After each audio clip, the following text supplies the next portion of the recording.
flowers that I really like are the ones that you have to plant the bulbs in the spring and dig them in the fall. If they don't take a lot of work, they're not nice flowers. I don't know why that is. Shortly after we moved back here, Carol was worship chairman. And so she needed flowers for the altar, and so I started fixing. And it's just kind of evolved since then. I just keep doing it. People like it. I like doing it. Saturday evenings highlight is fixing an arrangement of flowers for Sunday.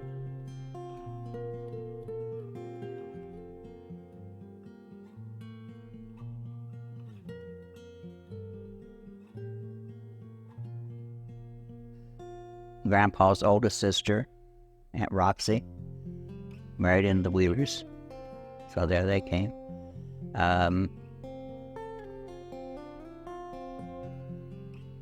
Were Rustons. My grandmother McCutcheon was a Ruston.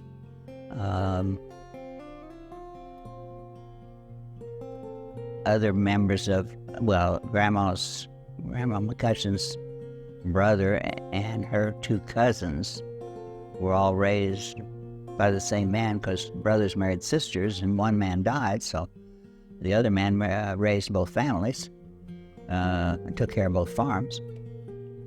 And so Molly McCutcheon, which is Uncle Harrison's wife, was a cousin of hers, and Richard Riggs's, Uncle Dick Riggs's wife, Aunt Nettie, was a sister to her. She was a Ruston. When you go in the cemetery, there's a curve to the right, to the left as you go up the hill. That was not always part of the cemetery, because all there was a path that went straight up to the old church, the log church, the original church. And they wanted to make this curve around and drive around. And so Grandpa gave them $900 to buy that ground. And he got for that 18 lots. And I'm using the 18th one.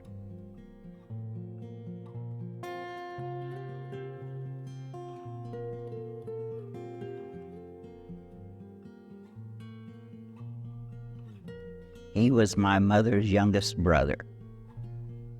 Lived at Santa Claus on the lake.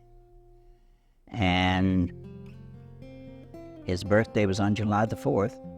So we always had July the 4th at Uncle Arad's for his birthday.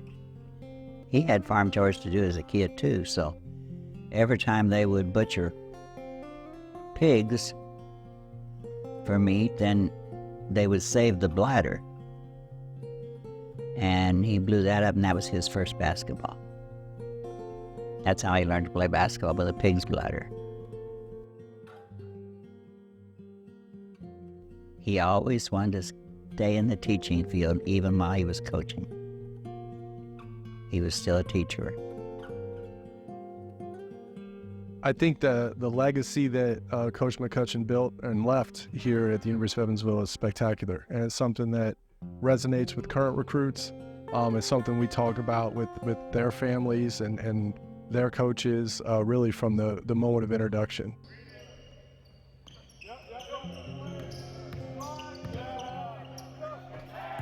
Obviously, we have banners in the gym that we like to point out, and we talk about the championships that he won, the 5 national championships from 1959 to 1971, and it's really something that we're trying to strive to achieve here as well, is to have the level of success that he had at U of E, and also how he was recognized nationally. He was the first small college coach inducted into the Naismith Hall of Fame. At one point, it was Coach Wooden and Coach McCutcheon that had won 3 or more national titles in college basketball. And if you ask a lot of people that saw both teams play in those eras, they would say that the U of E would rival UCLA on the court. And Coach Wooden said as much, during his time. So we feel very privileged that he coached here and taught here at our university, and we really enjoy sharing his story with our recruits. not only was he a teacher coach, but he actually taught. He was a math professor here, and loved his teaching. But I think for me as a coach only, in today's era, you don't really have many teacher coaches, is that teaching component. That's what we're doing, is we're teaching the game of basketball. I think the best coaches are exceptional teachers. And I think his success that he had with that framework speaks for itself. And that's something that whenever I'm, done coaching, I hope that, our players, among other things, would think, he was a good teacher and was able to teach and instruct in a way that, was respectful but also knew the material and could answer questions and could handle, pressure situations whenever they arise.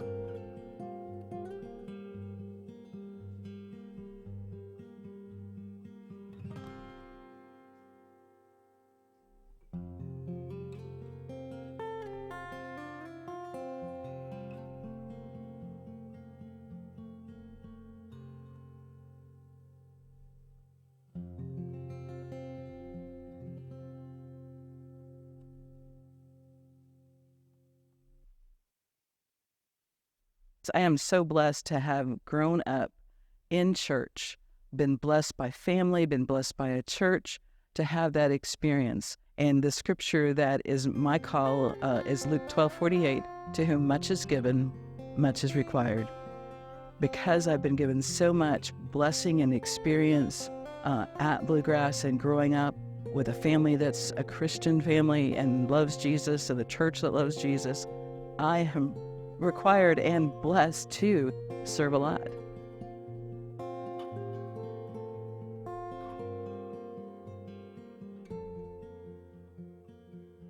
When I was 13 years old, she said, "I want you to help teach."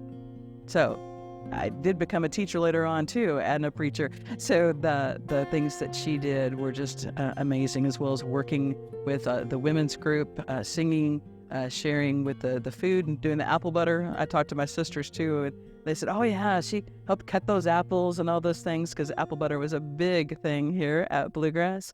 But she also cared for every person.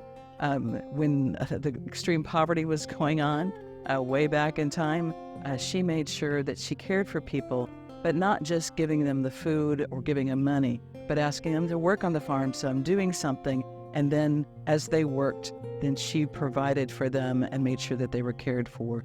So really caring for every person was an amazing example that she had of caring for the poor, caring for people, as an example that, Grandma Catherine shared in powerful ways. So I know she was a blessing in many ways to our family, but I think also to Bluegrass. Yeah, the passion, the example, again, when people really show you what the church is supposed to be like, and then we can continue as the pastor to help other churches of how to care for every single person. It's a passionate way, and you see the blessings, you see the encouragement that you can give.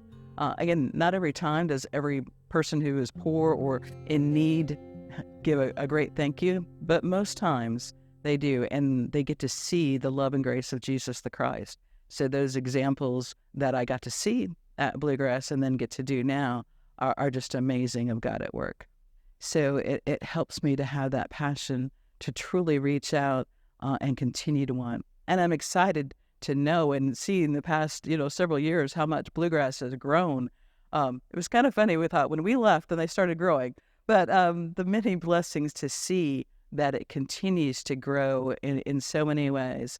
And my mom still watches worship, and so glad that she's connected with that, and glad there's more people coming to Bluegrass. So I was blessed to know that.